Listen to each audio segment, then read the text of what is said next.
Welcome back, folks. Me, Phil Terrell. You're watching part 19 of the Final Fantasy VIII Let's Play. So, where we last left off with Shumi Village, finishing all the side quests there, the entire side quest, all the side quests. And we'll see the outcome later in a later part. But we're going to go to the Central Continent. We're going to do some side quests, and we're going to get quite a bit of stuff done in this part as far as side quests and getting extra goodies. So. We'll ignore that little house right there, and I'm going to jump cut because I kind of meandered a little bit and we'll just try to figure out if I want to do the Centra Ruins first or just do all this little extra stuff before Centra Ruins. Now, this Chocobo Forest right here is going to be a bit fun, and by fun I mean the solution is going to be kind of cute.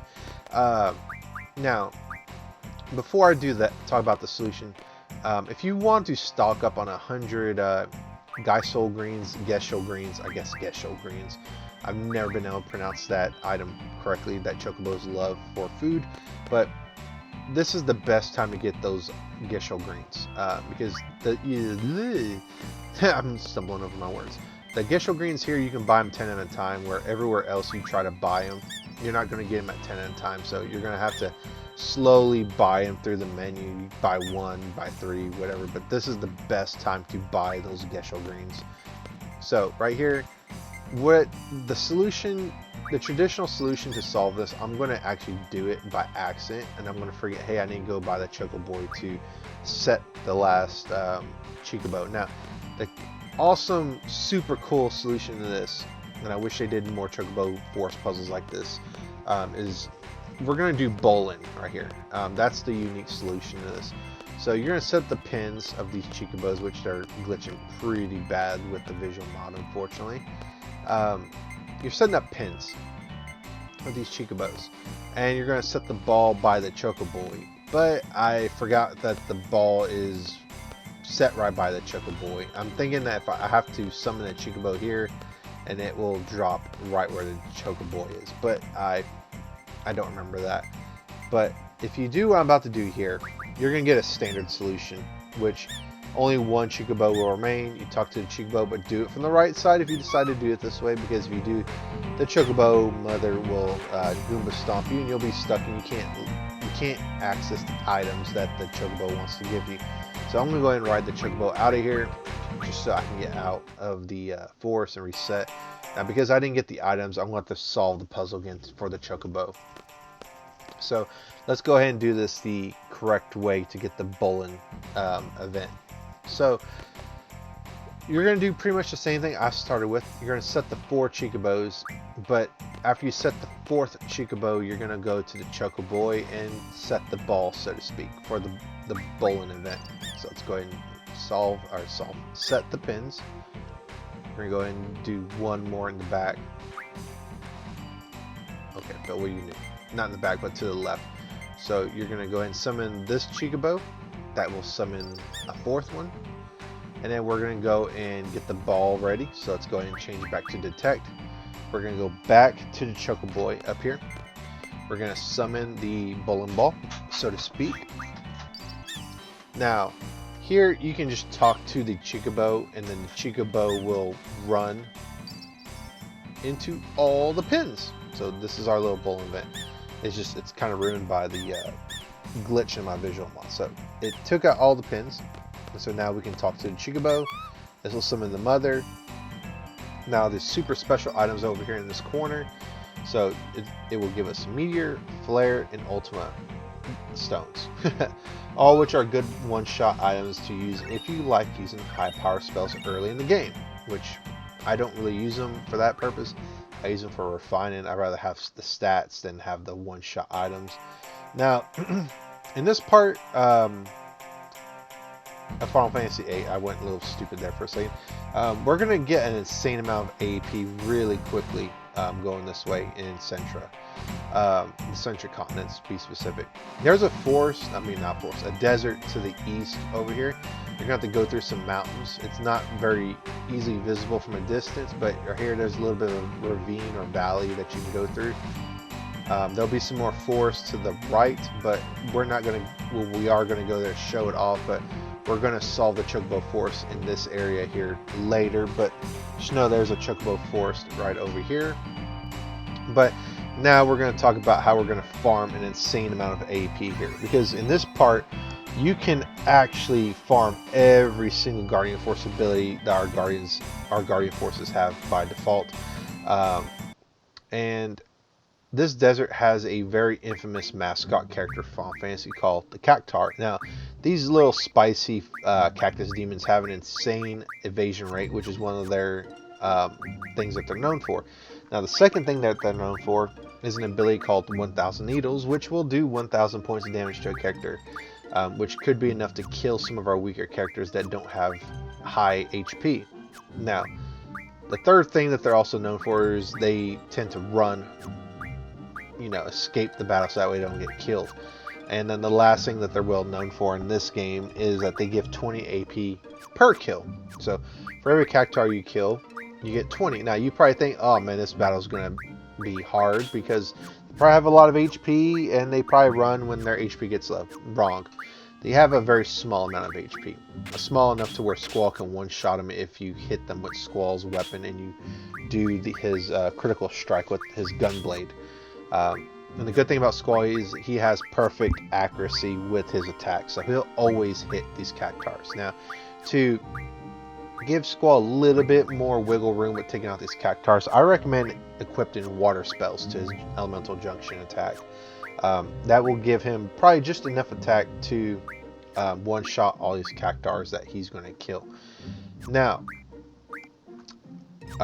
this is where I would tell you to prioritize your abilities you want to have, like the bonus abilities, any kind of stats junction abilities, recover with Leviathan. Later on when we get Alexander, I want to come here to farm his abilities so we get Doom Train later. But these Cactars, for everyone that Squall will kill, he will get the team 20 AP, which is very good for our Guardian Forces, like I said. Now, there's another character that can easily do this alongside Squall. So you have two characters that are going to hit very easily. That would be Selphie. Now, unfortunately for Selphie, because of plot, I'm not allowed to bring her. But with her Strange Vision ultimate weapon, she'll have perfect accuracy just like Squall. But she's not able to join. You can bring a character that's low on HP to use their limit breaks, and limit breaks will always hit, to my knowledge. So Irving would be a good one. Queestus would be a good one. Renoa potentially could be a good one. It just depends on her Angela limit break. Zell for sure. Basically all the characters, because limit breaks for the most part will always hit. Now, I was going to say one thing I forgot about these Cactars. I remember. A big bonus is that they actually give very little XP, which is pretty good because you don't really want to level up in this game more than you have to. So you can keep your levels low while you're farming AP, so that's a very good thing. So what I'm going to do here is I'm just going to show my little bit of progress I made, and when I say a little bit of progress, I did farm all the abilities I wanted to. I believe I think I got all the bonus abilities except for the Brothers. The Brothers is the one that's the most expensive because that requires you to get HP 80%. I think that one requires like 240 AP, but I mean it's really nothing in comparison to farming Cactars. But anyways, I went and just jump cutted. That way you don't have to keep seeing me fight Cactars. We're gonna go ahead and solve this wonderful Chocobo Forest, which is it doesn't have a fun solution like the previous one with the Chocobolin, but this one has a pretty neat solution. Because what you're essentially trying to do, you're trying to make a pretty janky looking circle of Chocobos, and then you're going to solve it that way, but nothing super cool like the last one. So there's two. We're going to go ahead and summon a third. So you go up here, go ahead and detect, summon a Chocobo from right here. That will bring us our third one. That will bring this one up back to the sky.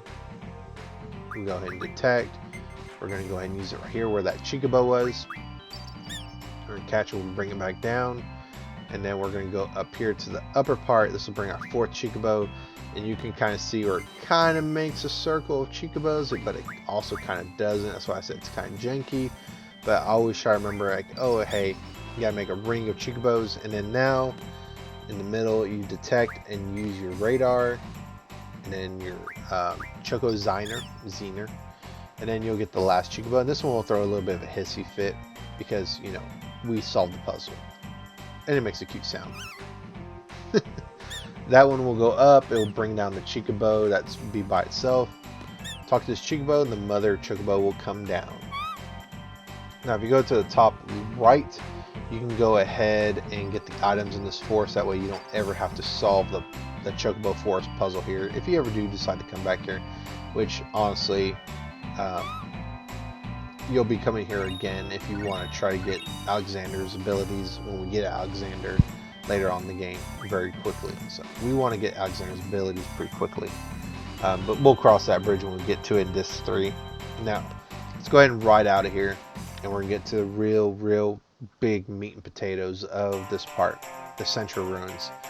Now in this part we were going to get through a lot of stuff as far as side quests. We showed you how I'm going to farm AP when I need to farm AP with the cactars, and then now we're going to go ahead and go to the Centra Ruins, which is going to be where we're going to get 2 new Guardian Forces. Now I say 2 new Guardian Forces, but one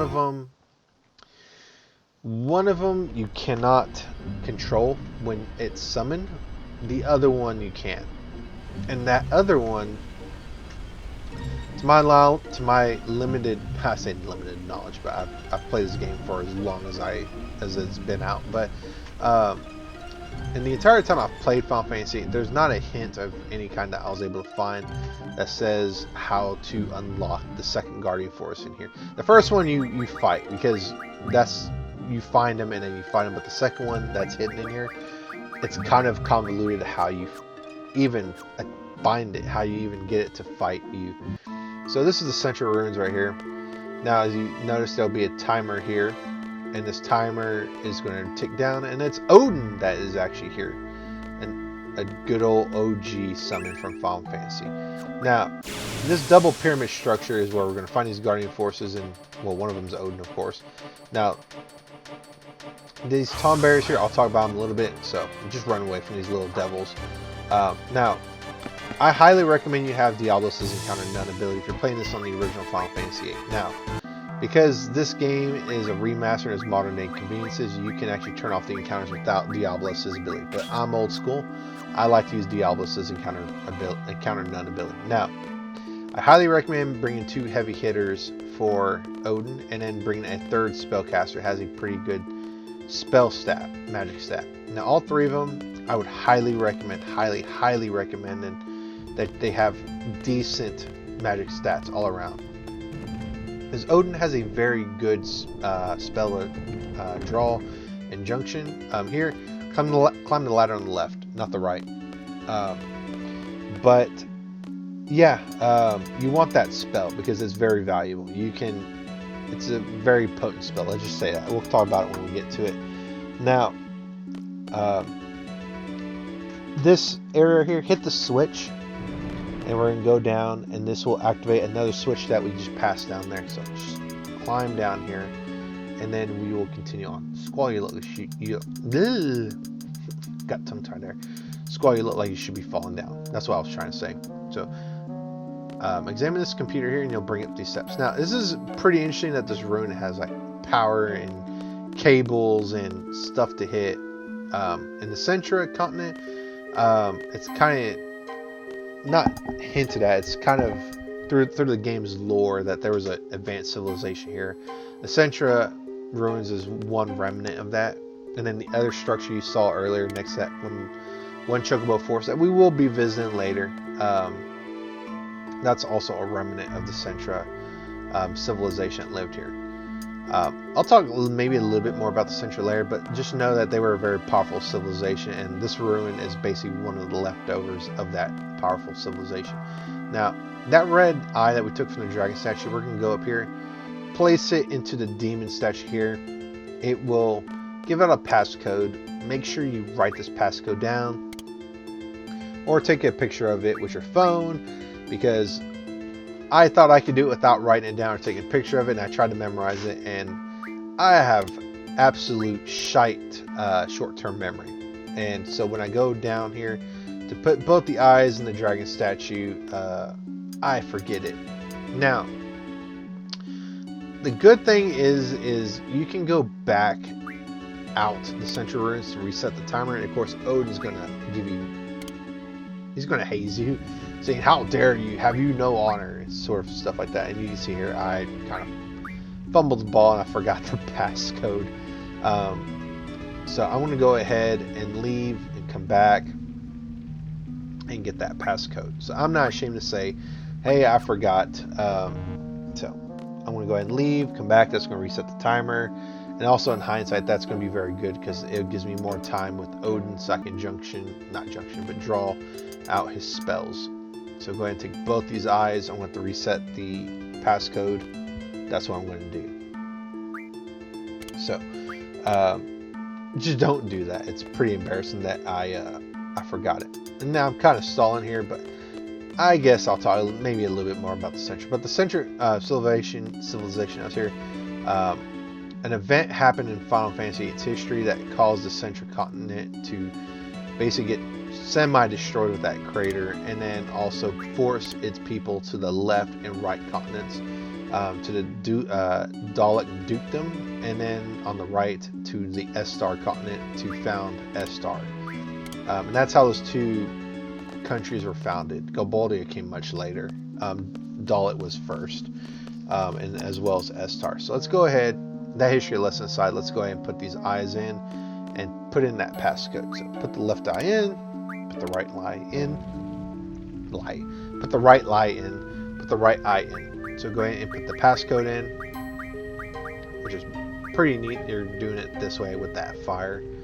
And go ahead and enter the passcode and it will be accepted. Now, at this time, once the door is open, if you really wanted to, you can leave, come back, and reset the timer, have even more time with Odin.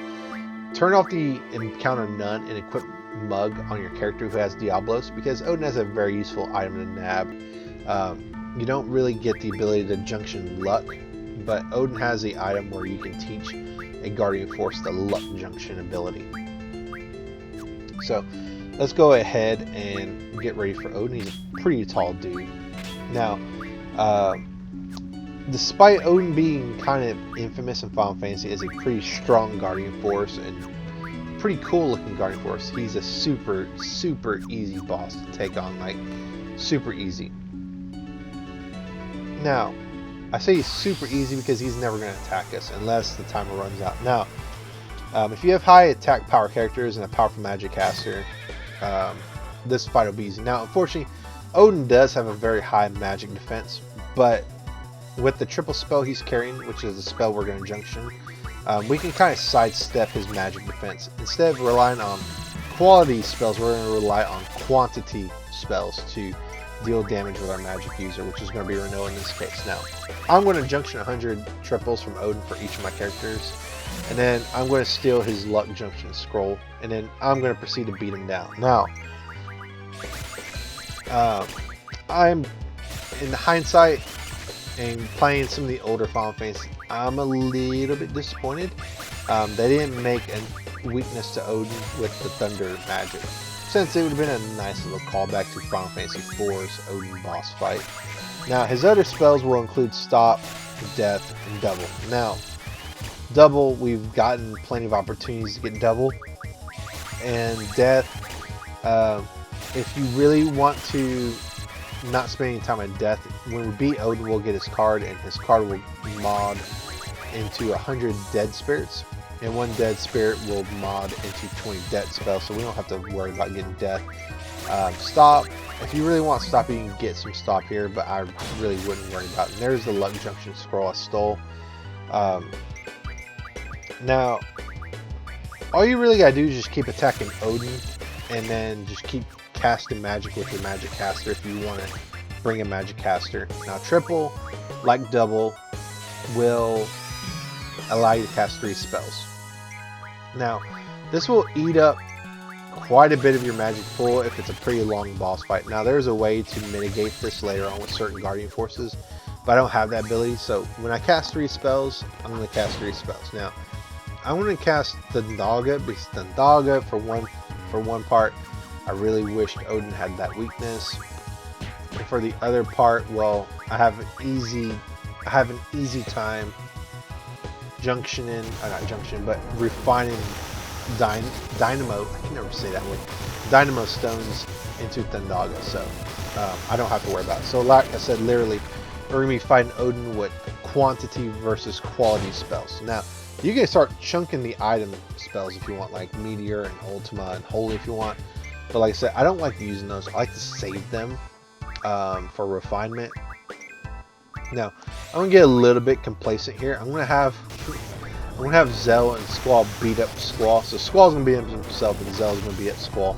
What I'm trying to do here is I'm trying to get Squall's limit break going, just for shites and giggles. But I'm gonna actually beat Odin well before that. Now, in the off chance that it takes forever and he does hit 0 on that timer, that is the one time he will attack, and he will slice and dice your party up, and he will hand you a game over on silver platter, and you will say thank you. No, not really. You won't say thank you. You'll be pretty PO'd. Now, we're almost done with this fight. We have about maybe have one more minute, but like I said here, we're gonna fight Odin with quantity of spells. Now, unfortunately, I put Squall to sleep, but we beat Odin, so that's good. So we get 20 AP, we get Odin's card, and we get Odin as a quote-unquote Guardian Force to summon. Now, Odin is not a typical Guardian Force where you can summon him. He has a flat 12.9% chance that he will come out at the beginning of a battle and KO the enemy instantly. Now, and depending on how you look at it, it could be a good or a bad thing. Now, I say it's good because he could take out an enemy that you may not be prepared to deal with, or you just flat out don't want to deal with. Now, it's bad if you want to stock up on magic from the enemy, or you want to steal from that enemy. So you don't really get a choice. Odin will do whatever Odin wants to do. Now, Odin will not. He won't appear against bosses, Tonberries or Cactars, or one boss from Disc 3, what we won't get into. But it just so happens we have our first victim sacrificed to Odin of Forbidden, and Odin's attack will be the Zantetsuken, and I believe the name Zantetsuken is going to translate to like steel bladed sword or something like that. Future Phil can go ahead and add that up there somewhere. But Odin, as you see there, he will just destroy that Forbidden. And Forbiddens are a little bit dangerous because, well, they are a little bit dangerous if you allow them. I think they can confuse you, but they also drop Forbidden swords, which are very nice. But we can get that easily from their cards if we card mod. Now, what we want to do here to get the second Guardian Force is we want to go down to kind of like that front main, not lobby. Lobby's not the word I want to say, but the front fountain looking area. You can do it here, or you can do it down below, which is where I normally do this. We have to actually take out 20 Tonberries. These little green hobgoblin demon looking things that look cute, but my goodness, they will F your shite up. I'm not joking about that. Now, to my knowledge, there isn't anywhere in this game of Final Fantasy that even hints at this, and you know, I've already mentioned this before, but I could be wrong. But there's really no way or any clue to tell you that, hey, we can get the Tonberry Guardian Force by killing Tonberries. Now, that everyone grudge there, it does 20 times, it does damage multiplied this way. 20 times the number of enemies that character killed. So in theory, it can hurt a lot, as you saw there. It took out the Squall and it did quite a bit of damage. Now, the only way I was able to find this out is with a guide. And I was like, oh, hey, there's a Tonberry Guardian Force. Okay, let's go and get it. Bear in mind, I had absolutely no idea what Tonberries are at this point in my life, because this is the first Final Fantasy game I've ever played. And even though it's called Final Fantasy VIII, I was like, oh, maybe that's just the name of the game, not actually that there's 7 other games that came before it, ironically enough. I was a silly child. Now, anyways, there are a few ways to reliably kill Tonberries. One is to use Meltdown, which is what I did to give this Tonberry a purple hue. which tells me that they have the Vitality 0 status, which means their defense is 0. And then Bum Rushing with Limit Breaks. That's how I take out Tonberry. So Zell is going to be my king of picking on Tonberries, along with Squall when Squall's not taking a dirt nap on the ground. Now, the problem with Tonberries is they have a lot of HP. They have everyone's grudge, and also they have a habit of walking even closer and closer and closer to your characters. Now, in theory, until they get as close as they can get to you, they won't do any damage. They'll only counterattack until they get close enough to stabby you. Now, another strategy you can use to, I guess I should like tie this into how I beat Tonberries normally, but a strategy that I see some people suggest is Irving's Armor Piercing Ammo Limit Break, or Queesis' Micro Missiles. So I'd never use those up until I decide, hey, let's just cheese the Tonberries with limit breaks. I normally use Demi and I use Diablo to do damage to them, because the damage is based on percentage of the Tonberry's HP, which is a decent strategy. But as you see there, that did quite a lot of damage. It did 2,520 damage to Squall. Now, what you don't want to do is, like I was saying there, you don't want that Tonberry to make it to your party, because it will shank the everlasting shite out of your characters. Or, if you're lucky, it will fall over and it will lose its turn, but I don't like to gamble on that actually happening. And to my knowledge, I've never actually had that happen, but I've known about it because I've read a little bit on Tonberries in the past. But I normally just finish it off quickly with limit breaks, and before that, like I said, I'd normally finish it off with Demi and Diablos. Now, Queesis' Degenerator will not affect Tonberries either, so we can't use that to speedrun these battles. That would have been super nice if we could. But alas, we are not going to be that lucky. Now, I'm going to spend a couple of the battles. I think I've already shown off one battle, so it'll be the second battle of me having Zell pick on these Tonberries. Now, Zell's limit break, I'll go ahead and say it now, because it's going to be a little bit to the next Tonberry fight. But Zell has the potential of being the character that does the absolute most damage with their limit breaks, and maybe, if not the most damage, period, with this limit break. You probably think, well, Phil, how's that possible? Squall's Lionheart is probably the strongest one, because you get Renzo Kukin attacks plus the limit break Lionheart. Well, depends how quick you are with fingers. Now, I don't have the quickest fingers in the world, but I can tell you right now, I can already see the potential of the Punch Rush Booyah combo, because I've seen it firsthand. I've done it firsthand. So Zell has his start of his limit break. He'll use Punch Rush, or I want to say he'll use Booyah. I'm not sure, but really all you do is Punch Rush is circle X in the PlayStation, and then Booyah, I believe, is left right. One of those two, I forget. But it's a super simple 2-button press for each of the limit breaks.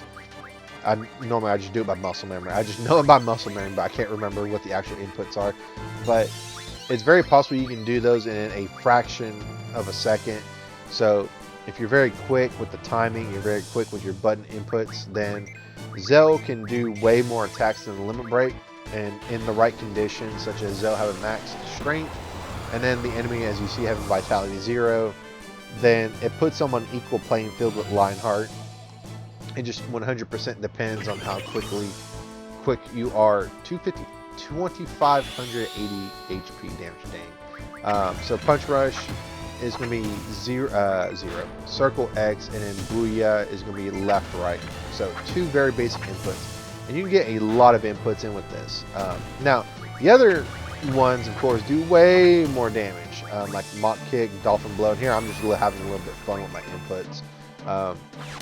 But basically, just Punch Rush Booyah, be very quick about it, and you'll out-damage most things in the game. As you see there, Zell's doing 2,000 per hit with his Booyah and Punch Rush, and that's not counting some of the criticals he might land here and there. Now, if you want to go have fun with his limit breaks, try to do his combinations, do his finishers, you can. But this right here is a Tonberry King. And yes, I know I did not kill 20 Tonberries on screen, but I went in and jump cut it. Now, the Tonberry King is is not as difficult as a Tonberry, so to speak. I still like to get Vitality 0 on this little big demon of sorts because he can still hurt you a lot. Now, the good thing about the Tonberry King is you can draw Cure Magic and Life Magic from him, so we can stay in this fight. Because the Tonberry King, while he is the king of Tonberries, is not, in my opinion, as dangerous as his minions. Now, back in the day, I used to train my characters way higher than trying to, minimize my levels. So by the time I got to here, he was at his high levels to where I can draw Fury Life, full life from him, and you can run from this battle. You don't have to fight the Tonberry King. So what I would do is I would draw 100 full life spells from him, and then run and reinitiate the battle, and transfer. Well, before I encountered him again, transfer those full lives to my other 3 party members, and then have. Why did I pause there? Anyways, and then draw another full 100 full lives for these characters, and then we have the full lives. Now I won't do that here because he's not that high of a level. Now the battle's simple. Vitality 0, the king would melt down, and then beat him down with your limp breaks. That was just a normal physical attack. He's not going to walk towards my characters. Now, he will hurt you a lot with his attack called It's Sharp, or his party hit and junk attack. Now, It's Sharp is very much like everyone's grudge, but a lot more stronger because instead of being 20 times the number of kills, it's 30 times the number of kills a character is killed. Now, junk is just a party-wide hit attack, but it can still potentially hurt. I like to put protect magic on my characters if possible. Renault is probably going to be the character that does that. This is Burning Rave. Burning Rave is one of Zell's finisher for his limit breaks. If you do a certain amount of, or a certain input of limit break inputs, the last one you can input is a finisher, but it will cut the time. So I really don't like those. They're kind of cool, but Punch Rush Booyah, if you want to maximize damage, that's what you want to do. Now, Tonberry King doesn't really have a weakness, so really you can have your magic caster use whatever magic you want for whatever damage you want to use, and then have your characters use limit breaks. Now, junk, like I said, is going to be a party-wide hit attack. It's pretty comical because they all get hit by weird stuff and then pots and pans at the end. There's nothing to steal from the Tonberry King, but he does drop a really good item. So we want to go ahead and beat him because, for one thing, we want that item, and the other thing, we want the Tonberry Guardian Force. So Punch Rush Booyah, this should be enough to take out the Tonberry King. Now, the Tonberry King does have a hell of a lot of HP, but at this point, with Zell putting out like 2,000 damage and me using Burner Rave, even though I don't want to, I just want to show it off. Zell's my bully of Tonberries. In this playthrough, normally it's Squall, but because Squall keeps taking dirt nests with everyone's grudge, he's not going to be the damage dealer for my Tonberry extermination squad. So with that, we beat the Tonberry King. Not a super hard boss fight. The minions are a lot more dangerous. So we dethrone the king. I mean, he's become a normal Tonberry. And he's like, I'm sorry, forgive me. Who are you, Dr. Wily? And it says Tonberry joined our party. So we have him as a Guardian Force. Now the Tonberry King will drop a Royal Crown, which is very good. Teaches the magic plus 60 ability. Super powerful. And then we'll get 21 AP for the Tonberry we killed, plus 20 from the Tonberry King we beat.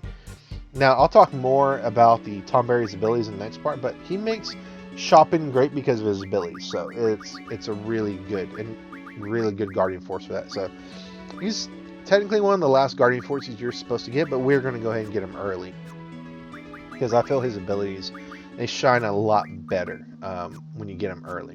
So I'm going to go ahead and equip him to Squall, and we'll go ahead and call that a part, and let's go ahead and leave the Centra Ruins. We're done here. We have no reason to remain here.